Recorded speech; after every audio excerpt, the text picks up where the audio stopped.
If you just run through a motherfucking face, a lot of people ain't gonna be able to take that over and over and over and over and over and over and over and over and over and over and over and over and over and over again. Should we ban the charge from basketball? It sounds like a crazy question, but I'll tell you why I'm asking. April 16th, 2023 in Milwaukee. Giannis drives as Kevin Love slips under him after Giannis had taken off, causing him to fall awkwardly on his back, bruising him out of games 1 and 2 in the first round of the playoffs, in an eventual gentleman's sweep led by Jimmy Butler. Later on that same day in Memphis, Ja drives to the hole and Anthony Davis takes a blocking foul. But Ja's rocket ship vertical causes him to fall awkwardly and mess up his gun-toting hand. Both Miami and LA advanced in these series, but was it because of those injuries resulting from players trying to draw the charge? Zach Harper from The Athletic thinks so, and says we should ban the charge. The Athletic ran his article with the headline, "Why the NBA Needs to Ban the Charge, Because It's Stupid and Needs to Go Away." Clickbaity as but hey, that's journalism nowadays, right? So Twitter went nuts because it was a clickbait article which hid his 7 suggested rule changes behind a paywall. So I can't even show them to you. But I do want to show you how Twitter handled this obliteration of basketball fundamentals. People acted like Zach said ban the charge and that's it, which would be ridiculous. I mean, teams would be scoring 150 a game. Dev in the lab says, let's ban defense entirely. Pure basketball is cooked. And it definitely is, but that's a video for another day, another sad day. Although the clickbait article made you think Harper said ban the charge from basketball, his point was there needs to be changes to the call. Ryan Slansky suggests we limit a player to 2 charges max a game. That's an interesting concept, but I definitely don't think that's the solution. I don't think that's gonna prevent injuries. You still have the same problem. You have people jumping at the rim as hard as they can and as fast as they can, and you have defenders who don't want to commit a foul but want to draw an offensive foul. So I still think they're gonna slip under and kind of have those dangerous situations, you know. Tony CMKE tweeted another play in which Embiid is driving to the hole on Marcus Smart and he goes down. He says we need to have a conversation, which I really appreciate from Twitter because you don't see that kind of rationality on there very often.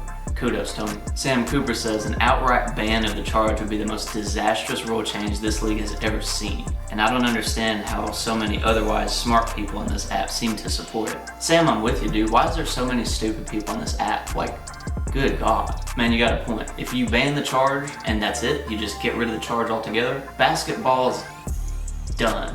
Now, I think there is a solution to this. So let's have that conversation. Should we ban the charge? Dr. Guru ran a poll on Twitter asking whether people think there needs to be a rule change to protect players. And of the 7,000 people who answered, 62% said charges are cool, and 38% believe there needs to be a change.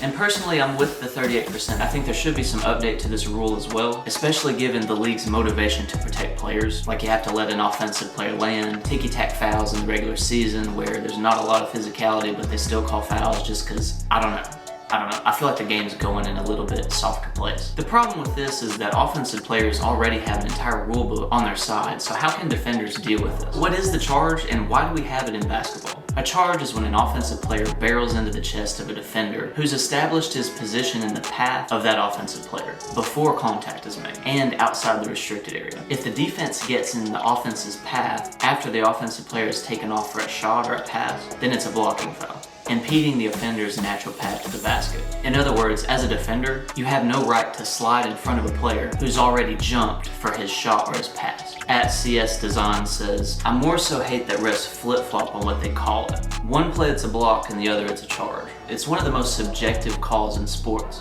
A lot of people look at attempts to draw charges as manipulating the game, like it's not a basketball move, and I can understand why they feel that way.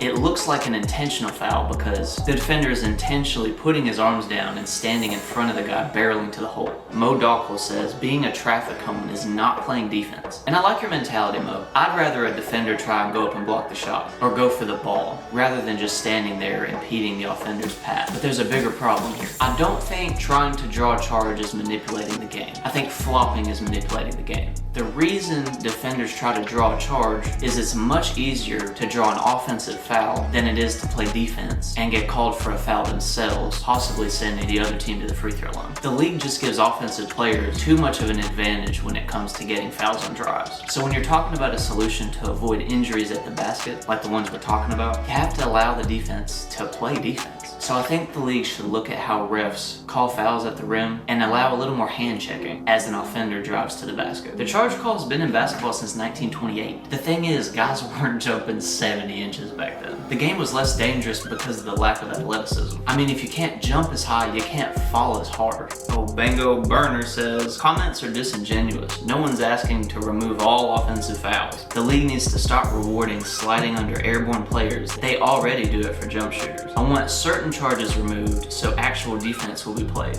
I think Bango Burner's right here. Don't ban the charge. Just adjust the rules to the athleticism of today. So what are some of those adjustments? I was talking to Revo on Twitter about what we should do about the charge. He says maybe we should call it a flavor of one when somebody unethically tries to draw a charge under the dunker, similar to how they do with jump shooters in landing space. I think that would definitely cut down on the dangerous slide under to draw charge plays. Secondly, I think the league needs to adjust the wording on the rule here. That defender should have to be set before the offensive player gathers the ball for his shot or pass. Make the defender put both feet down before the offense even gathers the ball. That way, the defense either gets called for a foul or has to play defense on that. Lastly, I just think refs have a hard time calling the game now, leading to poor quality foul calls league-wide. Injuries are part of the game, but if we clean up the way we ref, maybe that'd create less of an incentive for players to not only draw a charge, but flop and carry and travel and all the other things that have gotten us away from pure basketball.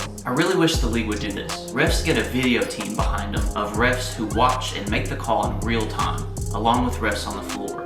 Allow them to communicate and basically vote on what the call should be. So if you have 10 or 12 people behind the scenes voting on calls made on the floor, the majority would rule and the video team would end up making the final call, having the most evidence through all the camera angles. Just like we do at home when we're watching games, we can make calls before the refs review it because we see all the angles. The video team would be able to do that in real time and make that call. You'd also cut down on review time because literally every call would be reviewed in real time. And of course you'd have some slowness on making the call sometimes, but I think overall this would help cut down on reviews that slow the game down, while also making the game more accurate in the way we call all fouls, not just blocks and charges. This way one individual ref can't screw over the whole game. It'll be a group effort, which I believe, unless this league is actually rigged, which I don't think it is, would cut down on bad calls like crazy. So that's why we shouldn't ban the charge. Just update it to better match the athleticism of today's NBA. Do you have any NBA rule suggestions? I'm curious. Let me know in the comments what you'd like to see from the league. Thanks so much for watching, y'all. Subscribe if you liked it. Leave me a comment. Tell me what you think about my possible solutions here, and I'll see you next time.